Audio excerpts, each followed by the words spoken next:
A very good morning to Dr. Jagan. My name is Claire.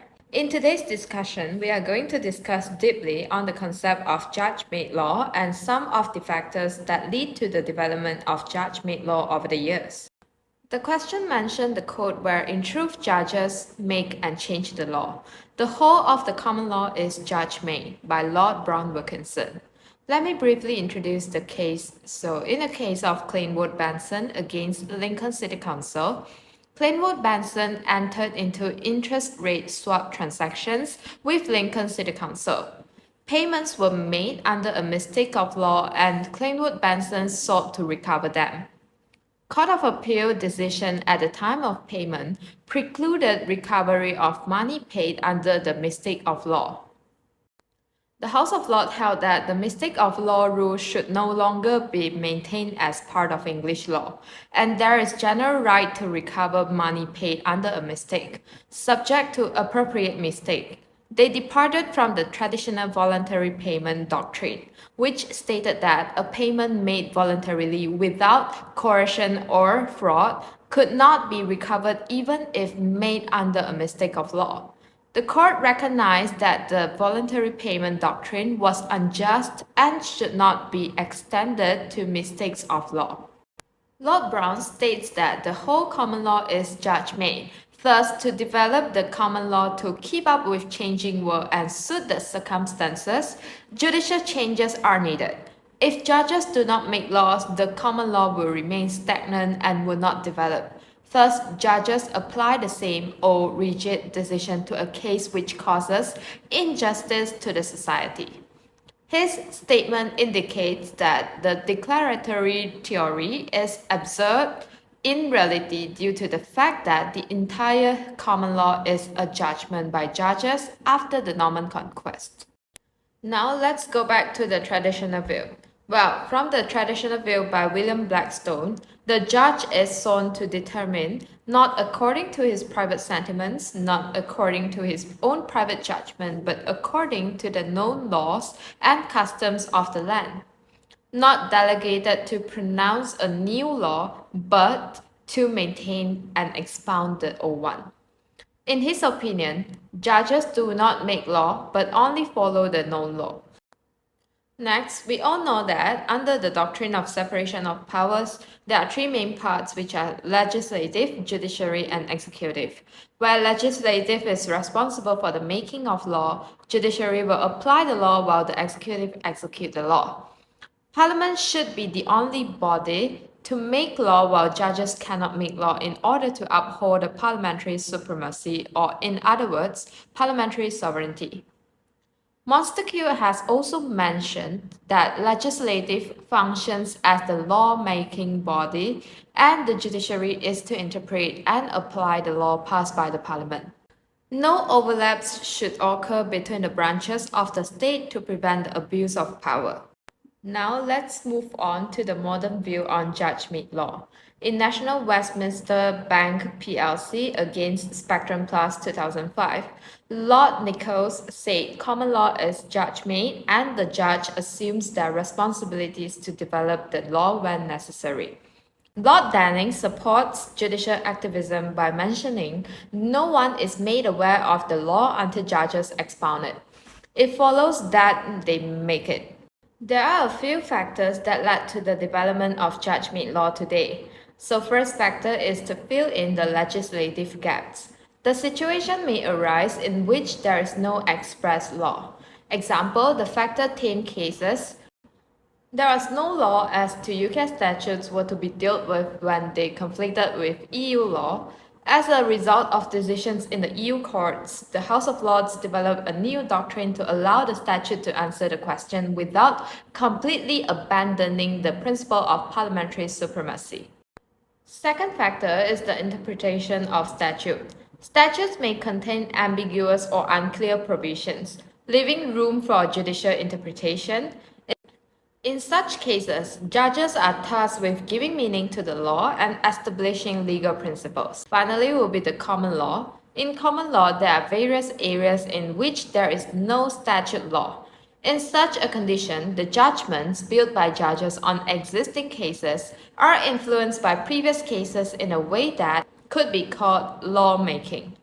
Next, I'm going to pass to my group mates to explain about some of the landmark cases that shows the principle of judge-made law.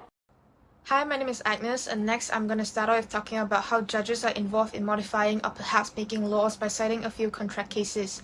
In the case of Balfour against Balfour, the plaintiff and defendant were a married couple living in Ceylon. When the defendant was on leave, the couple went to England, but the plaintiff was not in a good condition to travel back. The defendant then promised to send €30 to the plaintiff per month as support. However, the parties began to live apart as their relationship deteriorated. Hence, the plaintiff brings suit to enforce the defendant's promise to pay her money every month.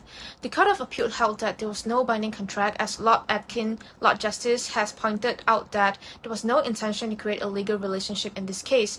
Duke Lord Justice also stated that the wife provided no consideration since she had not given up any legal right.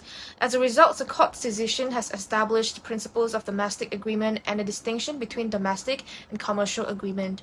This case is therefore important in contract law and has been applied in subsequent cases to determine whether an agreement is legally binding.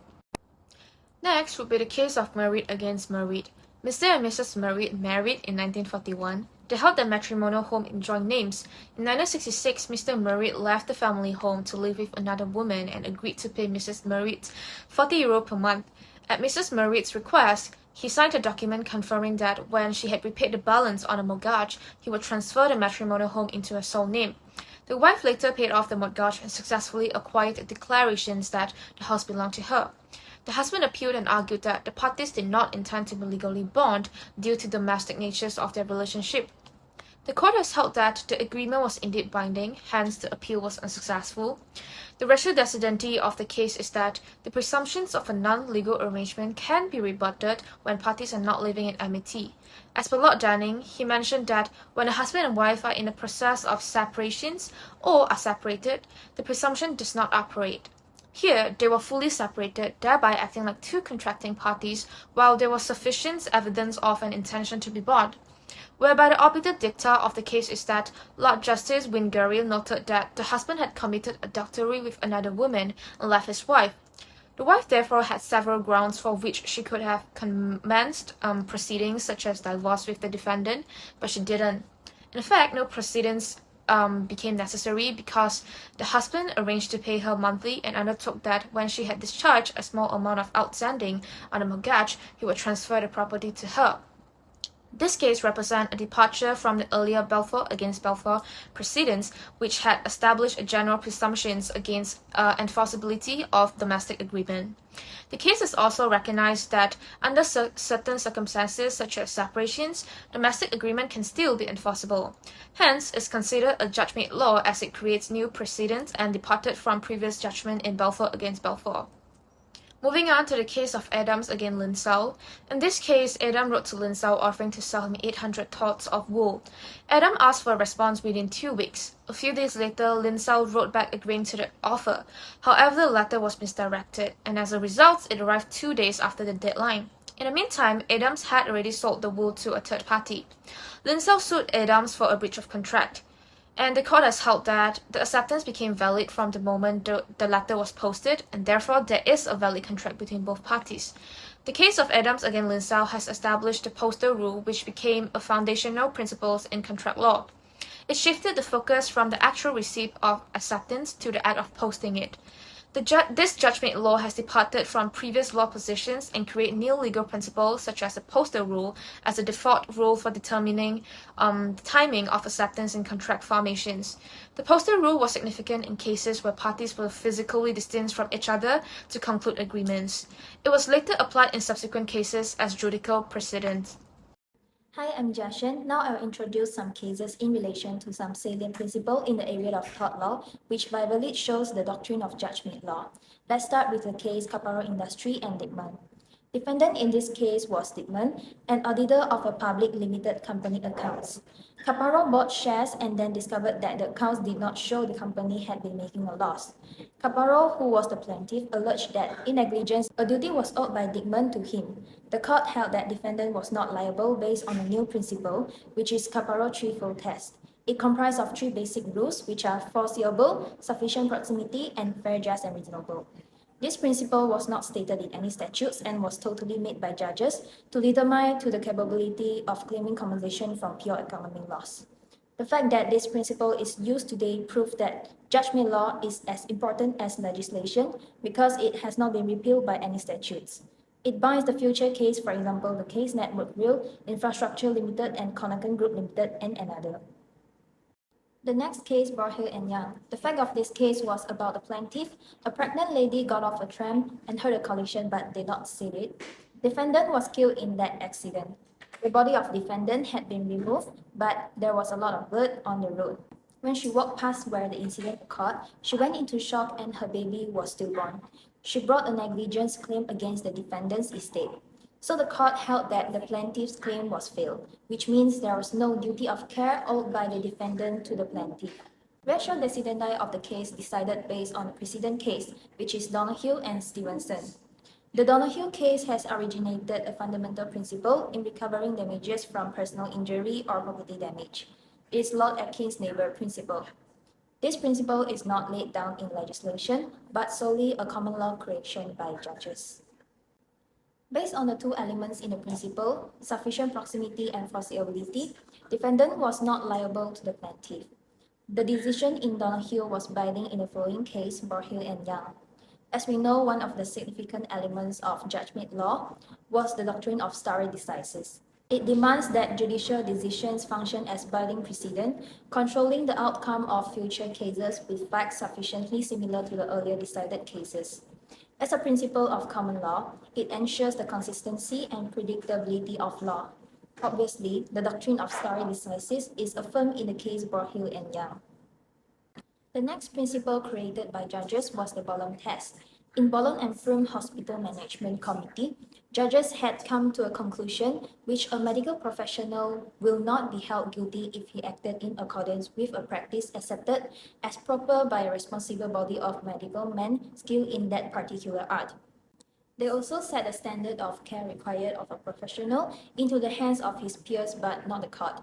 Inside the Wait and Board of Governors of the Bethlehem Royal Hospital, plaintiff underwent an operation which carried a very slight risk of spinal injury. Although the operation was properly performed, her spine was injured and she was badly disabled. Court held that there was insufficient evidence of the scope of the advice given by the surgeon who had died before the trial. Bolam test was interpreted and applied in this case. Thereupon, decision of the present case could refer to the ratio decidendi in the Bolam case. Note that there was obiter dicta provided by Lord Scarman inside the way. It was deemed a doctor have duty to tell the patient of the inherent and material risk of the treatment proposed. Also, in the medical aspect of advice by the doctor to the patient, the court and not medical judgment will determine if the doctor has reached the standard of care in medical law. Howbeit, it was only his expression of opinion, it was not essential to the decision in the present case and therefore not legally binding as a precedent. Precisely, we can conclude that judgment law is fundamental as it formed the principle of law which are still being applied until today. Now I'll pass it to Max. My name is Max, and I'll be talking about two cases. The first case is the R&R marital rape, which is an example of judgment law. In this case, the House of Lords made a significant legal decision by abolishing the marital rape exemption.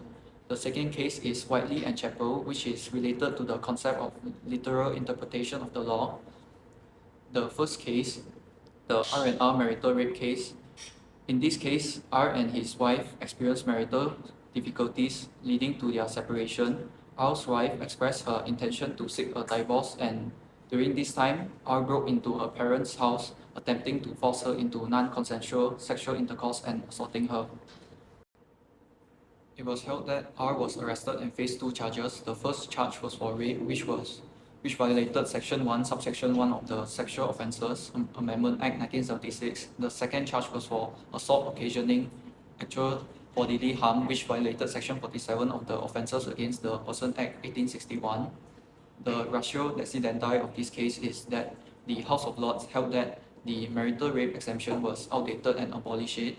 They concluded that a husband could be guilty of raping his wife, emphasizing that the concept of marriage should not be seen as an irrevocable consent to sexual intercourse. The court acknowledged that marriage should not be a license for sexual coercion or assault, and that both spouses have the right to personal autonomy and the ability to consent freely to sexual activity.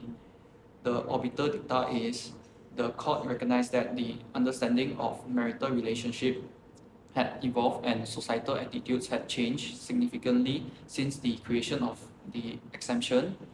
It should be noted that the case did not involve judges making new law, but rather interpreting and applying existing law to address a legal question while abolishing the old law made by Sir Matthew Hale, which law was applicable 250 years ago.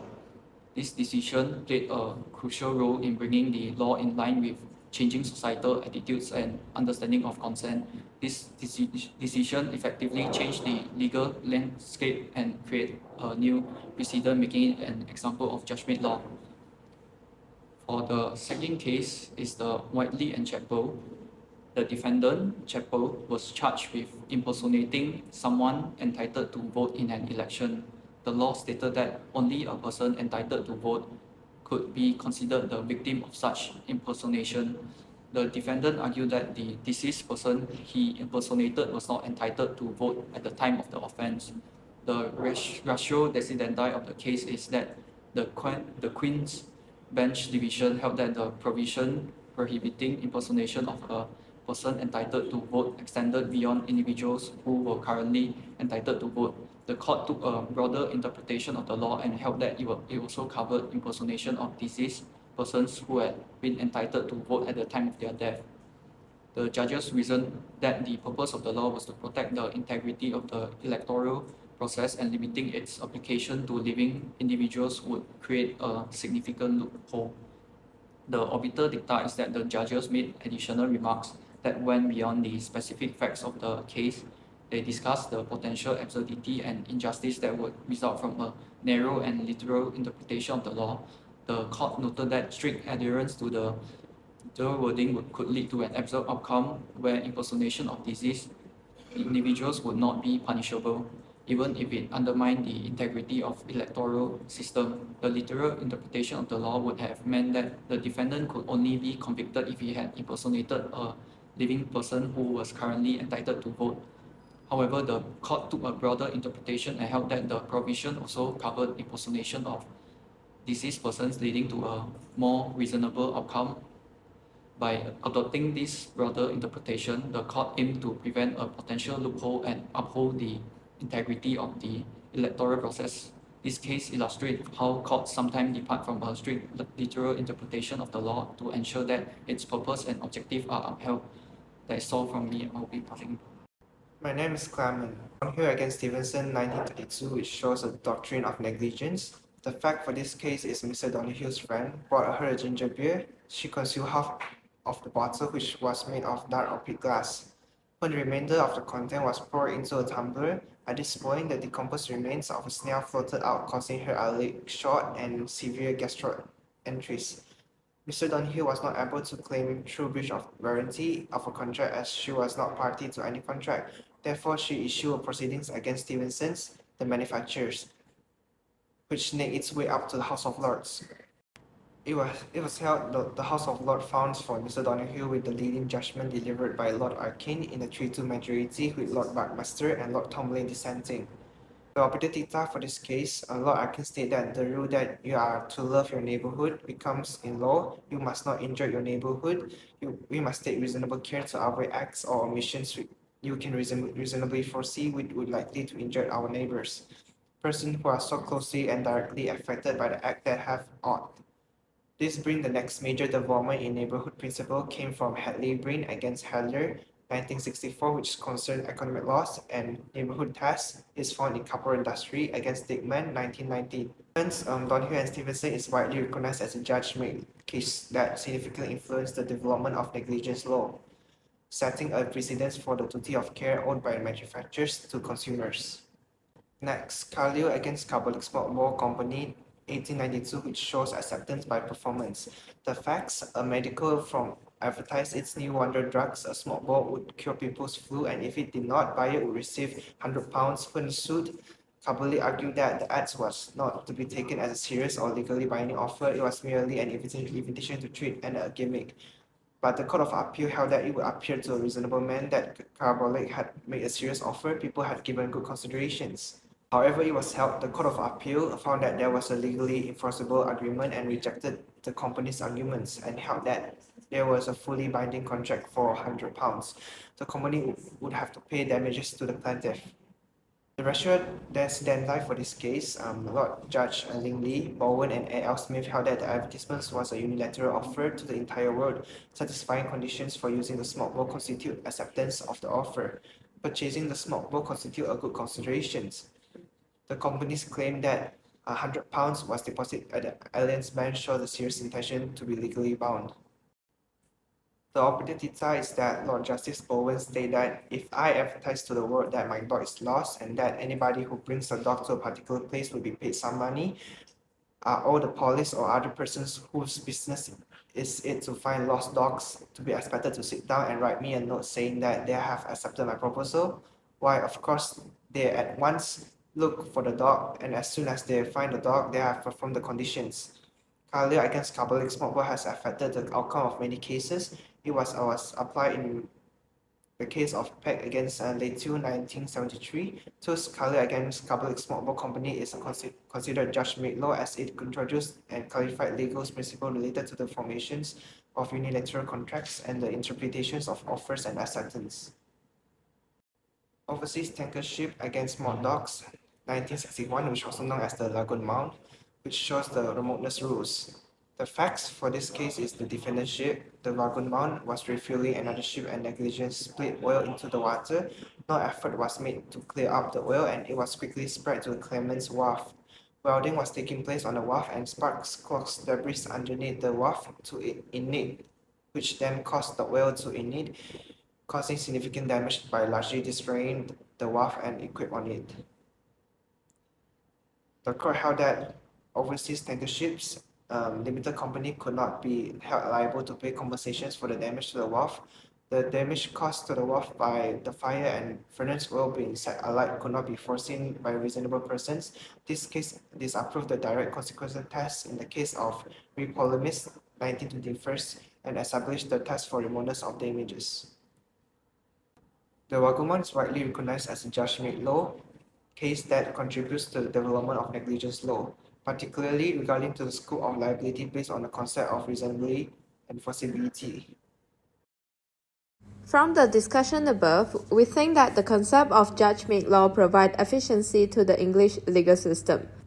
It gives flexibility and fairness in circumstances where legislation is inadequate or outdated. However, there are also some drawbacks of judge-made law where it may lead to uncertainty and inconsistency, as it relies on judicial discretion and may lack the transparency associated with legislative process. The advantages and disadvantages of judge-made law illustrate the continuous dispute over the role of judges in defining and improving the law. Maintaining a fair and successful legal system requires striking the correct balance between judicial creativity and the requirement for democratic accountability. To bring our discussion to a close, judge-made law, often known as common law, refers to the legal principles and precedents established through time by court decisions. Judges interpret and apply existing laws to specific circumstances, as well as adjust the law to evolving society requirements and ideals. The examples we discuss, as well as many others, demonstrate how judges have aided in the formation of legal concepts, sometimes through ratio decidendi and obiter dicta. That's all for our presentation. Thank you.